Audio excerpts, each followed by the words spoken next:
Premier tour, deuxième semaine. Message du candidat de l'Union pour la République et la démocratie, URD, Soumaïla Cissé. L'emblème du candidat est constitué d'une poignée de main noire et blanche dans un rectangle divisé en bandes vertes et blanches. En haut du rectangle, les initiales du parti, URD, et en bas, la devise du parti, Unité, Justice, Travail.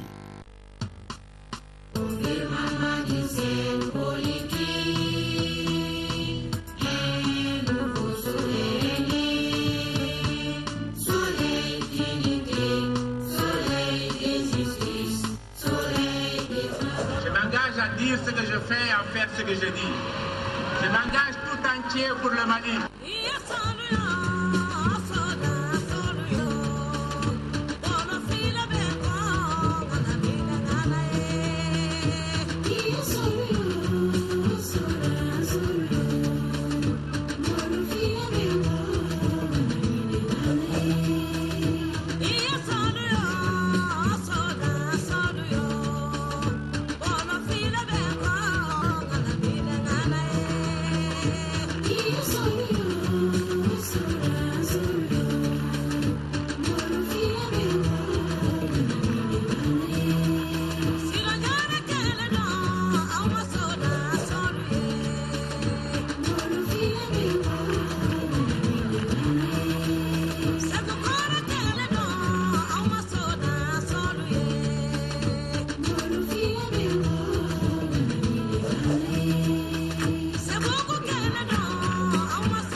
Vous êtes un homme S sérieux, O organisé, U unitaire, M magnifique, A attentif, I intègre, N libre et A actif.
Message du candidat du parti Synergie des initiatives pour une renaissance africaine, SIRA, Sibiri Koumaré. Le logo du candidat est un carré composé de 2 triangles, vert et jaune, séparés par une route bitumée en perspective et qui exprime le chemin de l'espoir. Le triangle vert en haut symbolise l'espoir et le triangle jaune en bas, les richesses de notre pays. Ne balima malien cɛman ni a musoman an bɛɛ bɛnna ka ɲinɛ ka an filila yala mun de b'an bali ka segi an kɔ yala jɔn de bɛ se ka mali tiɲɛcogo lajɛ ka tila k'i miiri k'an bɛna se k'u jɔ nɔgɔya kan anw fɛ sira la an ko waati de sera fo an k'an yɛrɛ kɛ saraka ye komi an ɲɛmɔgɔw y'u yɛrɛ kɛ saraka ye cogo min na yaasa an kɔmɔgɔw ka se ka lafiya sɔrɔ ne baden maliyɛn cɛman ni a musoman hakililajigi do an ka maakɔrɔw y'a fɔ an ɲɛna ko an k'an janto an yɛrɛ la ko faso tɛ denkɛnin na waati in na an bɛ ɲɛmɔgɔ ɲini na an ka faso maliba ye yala e hakili tolen do kuma in na wa ne bɛ ɲininka yala mɔgɔ dɔ bɛ se ka kɛ jamana dɔ kuntigi ye hali k'a sɔrɔ i ye jamana wɛrɛ dɔ den ye wa a y'a hakili to a yɛrɛ la janto yɛrɛ la kɔrɔ ko ka ɲi ne ye fantan ye ne ye fantan den ye ne ye cikɛla ye ne ye cikɛla den ye o de y'a to n nalen do wele bila n balimaw ma k'u hakili to u yɛrɛ la nin waati la ko faama tɛ se ka fantan ka degun dɔn n'o tɛ faama kelen minnu bɛ aw da la olu de y'aw to a ka degun kɔnɔ ka taa dugu wɛrɛ jɔ fo k'a tɔgɔ da u yɛrɛ ne balima jumɛnw tora u degun kɔnɔ bangɔnikaw b'o la sokɔrɔjikaw b'o la jalakɔrɔjikaw b'o la samɛkaw b'o la ɲamakɔrɔkaw b'o la jikɔrɔniparakaw b'o la sabalibugukaw b'o la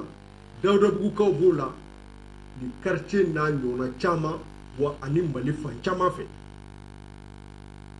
an b'a fɔ aw ye n'a sɔnna ka kala ta anw ye misali minnu fɔra o dɔrɔn ko tɛ an bɛ mali bɛɛ de baara yaasa maliyɛn bɛɛ ka se ka lafiya sɔrɔ i sigida la anw hakili la jamana kuntigi kan ka kɛ komi tile tɛ tɛmɛ dugu kan ka dɔgɔ cogo min na jamana ɲɛmɔgɔ si man ka jamana den dɔ fisaya ka tɛmɛ dɔ kan ka wele bila baden cikɛlaw ma degun fɛn fɛn bɛ cikɛ la ne b'a dɔn parce que n yɛrɛ y'a kɛ ka fɛn ɲɛnamaw ɲini ka d'a ma ka sumasi ɲɛnamaw ɲini ka d'a ma k'aw dɛmɛ a bɛ sɛgɛn min kɛ a ka sɛnɛ la aw fɔlɔ ka k'a dunba ye mɔgɔ wɛrɛ de bɛ se ka bɔ tɔnɔ ma nka diɲɛ kɔnɔ o tigi ta man ka ca ni aw ta ye a ye vote sira ye a ye vote Sibiri Kumare ye an bɛ lafiya di aw ma min ye denmisɛnninw ka kalanko ye an ma ɲinɛ o kɔ a fɔ an ka fɛn kelen de bila an kunkolo la ko denmisɛnnin ladamunbali de tɛ se ka kalan o de y'a to kalan ni ladamu kan ka taa ɲɔgɔn fɛ an b'o fɔ yɔrɔ bɛɛ nanzaraw bɛ n'an fɛ yan waati min na constitution tun t'u bolo wa organisation sociale tun t'u bolo u y'u basé an yɛrɛw ka ladamu cogoya de kan yaasa ka se ka école sigi mun de l'a to an y'o ladamu min bila kɔfɛ an tɛ segin o kan ladam de bɛna to an ka lɔgɔli karamɔgɔw sanu olu k'u miiri ko lɔgɔlidenw ye marché olu n'u jate ko Guinée an ka jamana siniɲɛsigi de y'olu ye an bɛ Ala deli a ka hinɛ Mali la ka ɲɛmɔgɔ ɲɛnama di Mali ma ɲɛmɔgɔ min ni maliyɛnw hinɛ b'a la ɲɛmɔgɔ min ni Mali kanu b'a la ni Ala y'o kɛ ɲɛmɔgɔ ye ni a ma k'anw ye ni Ala sɔnna a ma an ni a b'an bolo di ɲɔgɔn ma ka jamana in baara an ka politiki ye Mali ko de ye fɛn wɛrɛ foyi de tɛ an faso de ye Mali ye taayɔrɔ foyi tɛ anw na ni Mali tɛ a ka tɛmɛ kuma la. Message du candidat du Rassemblement pour le développement du Mali, RPDM, Cheikh Mohamed Abdoulaye Souad, dit Modibo Diarra. Le logo du candidat est représenté par un carré divisé dans sa partie supérieure en deux bandes verticales, blanches et bleues. Dans la bande blanche, l'image d'un bœuf. Dans la partie bleue, celle d'un grenier. En bas et dans une bande horizontale bleue, l'inscription de l'intitulé et du sigle du parti, Rassemblement pour le développement du Mali, RPDM. Le bœuf représente le labour et l'agriculture, donc le pilier des activités agricoles. Le grenier, l'autosuffisance alimentaire. Le tout renvoyant aux potentialités agricoles du Mali. La couleur bleue signifie l'eau potable à laquelle doivent accéder tous les Maliens, et la couleur blanche, la probité et l'honnêteté.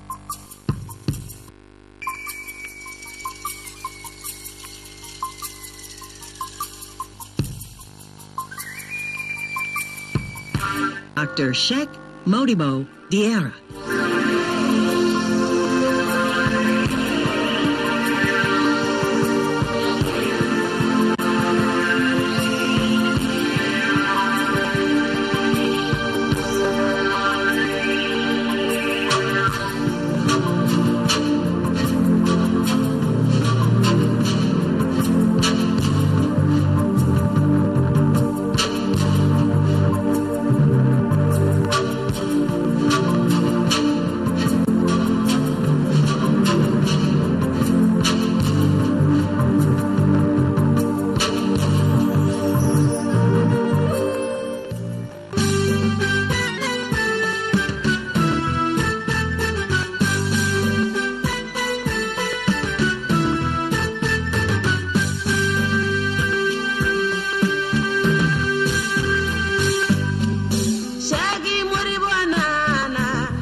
K'a fɔ maliyɛn ka haminako fɔlɔfɔlɔ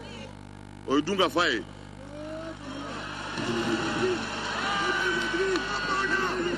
U ka haminako filanan o y'u denw kalanni an'u formeni an'u ka baarako ye. U ka hamiko sabanan o ye de kɛnɛya ka se ka sabati u bɛɛ ye k'a sɔrɔ a ma kɛ ni gɛlɛya ye. Haminako naaninan min banna Mali la o ye sirako ani kuranko ani jiko o n'a damadanw. Nka haminako belebele min n'an k'u don kalama ka kɔrɔ n'o nana ka na yɛrɛ jira an na kɔsa in na o ye jamana lakani ni hami de ye. Ne ye n sigi k'a jateminɛ jamana o jamana bɛ yen n'o jamanaba ye diɲɛ kɔnɔ yan i bɛ taa sɔrɔ u ka armée n'i y'u jate i bɛ taa sɔrɔ jamanaden 300 o 300 maa kelen bɛ armée la k'olu lakana. N'i y'o jate ta anw ka jamana fɛ anw maa 15,000,000 anw ka armée kun kan ka kɛ maa 50,000 de ye.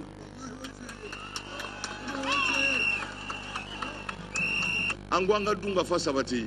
an ka kɛnɛya sabati an ka denmisɛnninw ka kalanko sabati yen faamu an ka administrateur ɲumanw dilan minnu bɛ se ka jamana baara kɛ kubedaw la an ka sɔrɔdasi ɲumanw sɔrɔ n'i ye nin bɛɛ jateminɛ i bɛ taa ye k'a fɔ denmisɛnninw ka kalan n'an nafolo min b'an bolo n'an ye kalanbolo dakɛɲɛ ni an mɔgɔw ye an mɔgɔw bɛ fɛn minnu na baarada minnu na ka développement kɛ an ye kalanbolo dakɛɲɛ ka kɛ n'o ye i b'a ye sisan maa si tɛ yen min bɛ chômer bɛɛ bɛ baara sɔrɔ.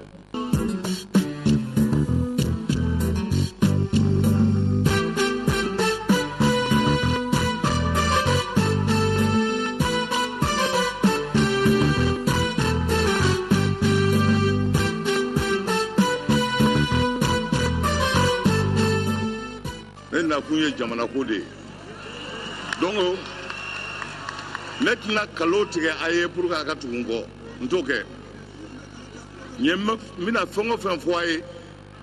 ni ne kɛra président ye n b'a bɛɛ kɛ wa ni n tɛ se ka min kɛ fana n t'o fɔ a ye.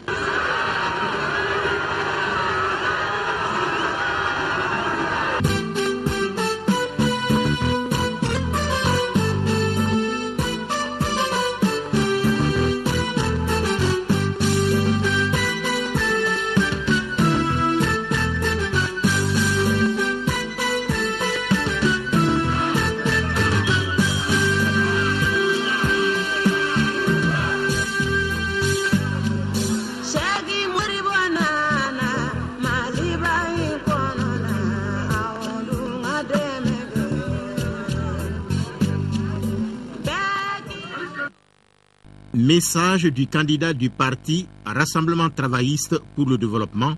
RTD, Ahmed Sow.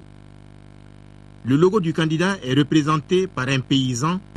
labourant son champ avec une charrue à laquelle sont attelés 2 bœufs. Le tout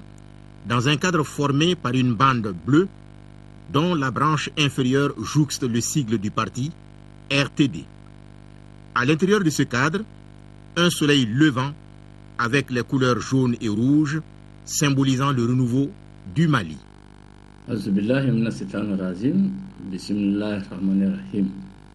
Mali Tchèv, Anna Mousso, Dimisani, Ani Makroba, Nettoie Ahmed Sow, Babo Bimbo, Segou Marafé. Sera Mobi, Kana Akilian Tawiraula, Mie Jamana Jolikui, Aure Bebado. An ka jamana a kun binna dingɛ kɔnɔ an b'a fɛ sisan an bɛɛ ka wuli k'an bolo di ɲɔgɔn ma ka fɛɛrɛ kɛ jamana nin min y'a sɔrɔ a kana sɔrɔ tugun fewu fewu o de y'a to an ka parti n'o ye RTD ye parti kura sigilen a ko n ka n bolo bɔ kalawuli nɔfɛ anw don kun ye politiki la min ye an ma don politique la nafa kosɔn an ma don politique la wari ɲini kosɔn an donna politique la pour que ka jamana jɔ yanni ne kana Mali la n kun bɛ institution ba dɔ la jamana farafinna jamana 77 ani tubabula jamana 25 ne de kun y'a directeur ye n taara ɲini de ko n kana jamana dɛmɛ an bɛ bi min na an ka programme an b'a fɛ ka fɛn fɔlɔ min kɛ fɔlɔ ka fɛɛrɛ kɛ pour que corona ko min bɛ yen tɔni min b'a la an ka jilaja k'o ban pewu n'o tɛmɛnen kɔ an b'a fɛ ka fɛɛrɛ kɛ ka mɔgɔ ɲɛnamaw ɲini k'u bila place ɲɛnamaw la an ye diɲɛ fan o fan yala an y'a ye jamana fɛn fɛn jɔra mɔgɔ ɲɛnamaw o de sɔrɔla k'olu bila place ɲɛnamaw la o de y'a to an ko n'an nana Mali poste fɛn fɛn bɛ direction fɛn fɛn b'a la an b'a poste bɛɛ dayɛlɛ concours la compétition na bɛɛ k'i présenter mun b'a la o mun dalen don yɛrɛ la bɛɛ k'i présenter an ka mɔgɔ ɲɛnamaw ta k'u bila place ɲɛnama n'o bɔra yen Mali sara a ka dɔgɔ kojugu ministre yɛrɛ k'a ta o ma o ka sara cayalenba ye 1 million bɛɛ b'a dɔn ko o tɛ ministre bɔ o de y'a to jamana yɛrɛ bɛɛ dolen don jurugu la bɛɛ bɛ baara kɛlɛ i yɛrɛ de ye caman mɔgɔ si tɛ baara kɛ jamana fo ka dɔ de fara saraw kan n'an b'a fɛ tilennenya kana n'an b'a fɛ dɔ ka bɔ jurugu la fo ka dɔw de fara sara kan o de y'a to an ye laju ta ko san 3 bɛ sɔrɔ waati fɛn fɛn o b'a sɔrɔ an bɛ dɔ fara saraw kan an b'a fɛ ka saraw doublé n'Ala sɔnna an ma an kun b'a ni condition fila n'i sera k'o réunir k'a kɛ ko i ye mɔgɔ ɲɛnamaw sɔrɔ ka sara ɲɛnamaw d'u ma ka baara kɛ tilennenya la o de bɛ se ka jamana sigi an kun b'a fɛ ka mun fɔ aw ye fɔlɔ an ka programme na o y'o ye siɲɛ wɛrɛ an da bɛ se sɛnɛkɛlaw ta ma fɛɛrɛ min bɛ se ka tigɛ ni sɛnɛ a bɛ yiriwa an da bɛ se o ma an da bɛ se baganmaralaw ta ma an da bɛ se nafoloba min b'an ka dugukolo jukɔrɔ n'a bɔra n'a bɛ se ka fɛnba se jamana ma an da bɛ se o ma n'an sera o tuma min na ka fɛɛrɛ kɛ k'a fɔ ko jamana ye fɛn sɔrɔ an bɛ sɔrɔ k'a lajɛ an ka école-ko fɛɛrɛ min bɛ se ka sɔrɔ o la ni denmisɛnninw